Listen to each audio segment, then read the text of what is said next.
అందరికీ నమస్కారం. 'కల్కి' సినిమా రిలీజ్ అయిన తర్వాత చాలామందికి చాలా డౌట్స్. అసలు కలి అంటే ఏంటి? కల్కి అంటే ఎవరు? అసలు ఈ అవతారాలు ఉన్నాయా? వస్తాయా? ఇలాంటి డౌట్స్ చాలామందికి ఉన్నాయి. సినిమాలో కొన్ని తప్పులు చెప్పారు, ఒప్పులు చెప్పారు. ఇవన్నీ మనం పక్కన పెట్టేద్దాం. జస్ట్ ఈ కలి అంటే ఎవరు? కల్కి అవతారం ఎలా వస్తుంది? ఈ కలి ఏ ఏ ప్రదేశాల్లో ఉంటుంది? అదేవిధంగా ఈ కలి ఎవరి దగ్గరికి చేరదు? కల్కి అవతారం వచ్చిన తర్వాత ఎవరిని బ్రతకనిస్తారు, ఎవరిని శిక్షిస్తారు, ఇవి కూడా ఈ వీడియోలో తెలుసుకుందాం. అసలు కలి అనే లక్షణాలు ఎలా ఉంటాయి, ఇవన్నీ కూడా మనం ఇక్కడ చెప్పుకుందాం. ముందుగా మనం ఏదైనా పూజాది కార్యక్రమాలలో సంకల్పం చెప్పుకునేటప్పుడు ఏం చెప్తాం? కలియుగే ప్రథమ పాదే అని చెప్పుకుంటాం. అంటే కలియుగం మొదటి 4వ వంతులో అని అర్థం. కలియుగం పైన అధికారం కలిపురుషుడిది. అతడి పెత్తనంలోనే ఉండే కలియుగ లక్షణాలని కొద్దిగానో విపులంగానో అన్ని పురాణాలు ప్రస్తావించాయి. ధర్మం ఒక పాదం అంటే 4వ వంతు మాత్రమే ఉంటుంది. 3 పాళ్ళు అధర్మమే ఉంటుంది. అది మరింత పెరిగినప్పుడు, సజ్జనులు బతకలేని పరిస్థితి వచ్చినప్పుడు, అంటే ధర్మబద్ధంగా జీవించే వాళ్ళు బ్రతకలేని పరిస్థితి వచ్చినప్పుడు శ్రీ మహావిష్ణువు దుష్ట సంహారం చేసి శిక్ష రక్షణ చేయడానికి భూమిపై అవతరిస్తాడు. ఆ అవతారం పేరే కల్కి.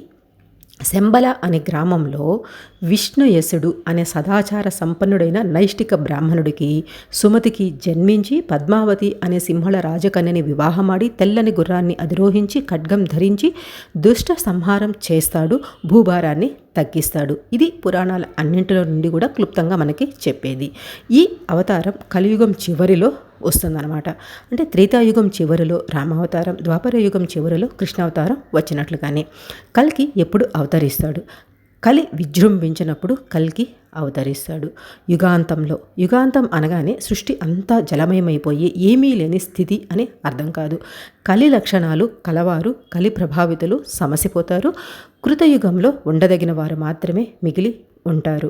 అనంటే ధర్మబద్ధంగా జీవించే వాళ్ళందరూ బ్రతికే ఉంటారు, తప్పులు చేసేవాళ్ళు అందరూ నశించిపోతారు అనే దాని అర్థం అన్నమాట.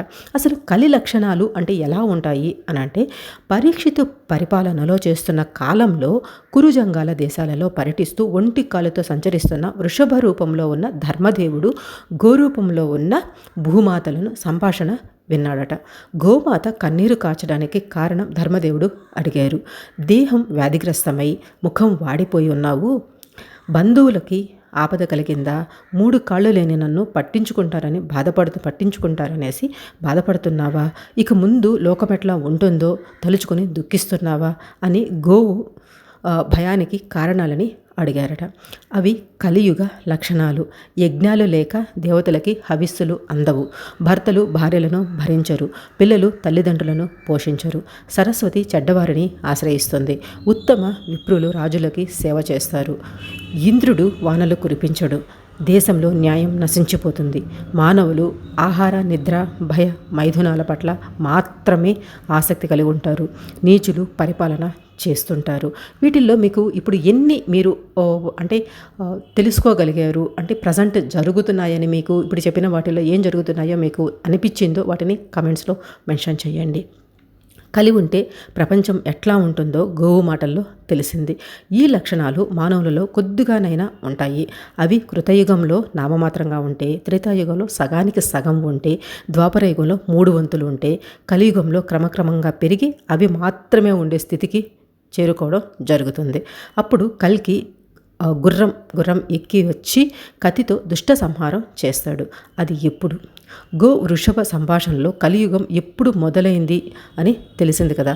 కృష్ణ నిర్వాణంలో కలియుగం ఆరంభమయ్యి 5125 సంవత్సరాలు.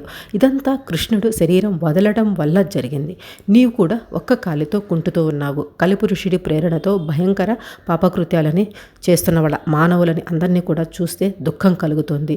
దేవతలకు, పితృదేవతలకు, ఋషులకు, నాకు, నీకు, నానా వర్ణాశ్రమాలకి, గోవులకి బాధ కలుగుతుంది అని తన బాధని, కారణాన్ని చెప్పింది గోరూపధారి అయిన భూదేవి. ఇది కలి ప్రభావం యొక్క ఫలితం. అంటే ఆ విధంగా ఉంటుందన్నమాట. పరీక్షితు ధర్మదేవుణ్ణి, భూదేవిని సముదాయించి కలితో కఠినంగా మాట్లాడుతూ కత్తి తీశాడు. భయపడిన కలిపురుషుడు రాజచిహ్నాలను వదిలి పరీక్షిత్తు కాళ్ల మీద పడి దయతల్చమని ప్రార్థించాడు. పరీక్షిత్తు అతనిని చంపక ధర్మవ్యస్తులను ఉండే తన రాజ్యం వదిలి దూరంగా పారిపోమన్నాడు. కలిపురుషుడు తన ఎక్కడ ఉండాలో చెప్పమనేసి ప్రార్థించాడు. పరీక్షితుడు అతడు ఉండడానికి 4 ప్రదేశాలని సూచించాడు.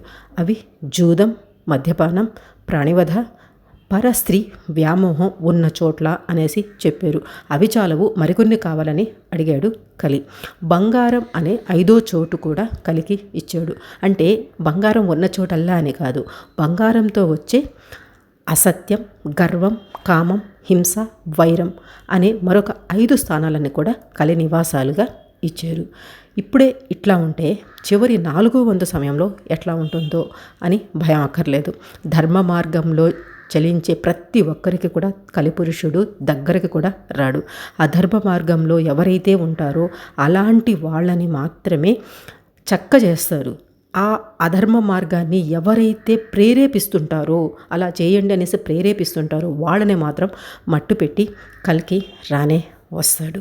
డాక్టర్ ఎన్ అనంతలక్ష్మి గారు రాసిన ఆర్టికల్ ఇది. నాకు బాగా అనిపించింది, అందుకే మీతో షేర్ చేసుకున్నాను. మీకేమనిపించిందో ఖచ్చితంగా కమెంట్స్లో రాయండి. మన ఛానల్లో ఉండే ప్రీవియస్ వీడియోస్ అన్నీ చూడండి. ఓన్లీ హిస్టరీ రిలేటెడ్ వీడియోస్ మాత్రమే మన ఛానల్లో ఉంటాయి. ఇటువంటి వీడియోస్ కూడా అప్పుడప్పుడు ఉంటాయి. ఇది కూడా ఒక హిస్టరీ కాబట్టి దయచేసి ఆ వీడియోస్ కూడా చూడండి. మీ అభిప్రాయాన్ని ఖచ్చితంగా కమెంట్స్లో రాయండి. నచ్చితే వీలైనంత ఎక్కువ మందికి చేరేలాగా షేర్ చేయండి. మన భావితరాలకి మన దేశంలో జరిగిన చరిత్ర ప్రతి ఒక్కరికి తెలుసుకోవాలి కాబట్టి మీ వీలైనంత వరకు కూడా షేర్ చేసేదానికి ట్రై చేయండి. నేను కరెక్ట్గా చెప్తున్నాను అనిపిస్తేనే మీకు సబ్స్క్రైబ్ చేసుకొని సపోర్ట్ చేస్తానికి ట్రై చేయండి. Thanks for watching. జై హింద్.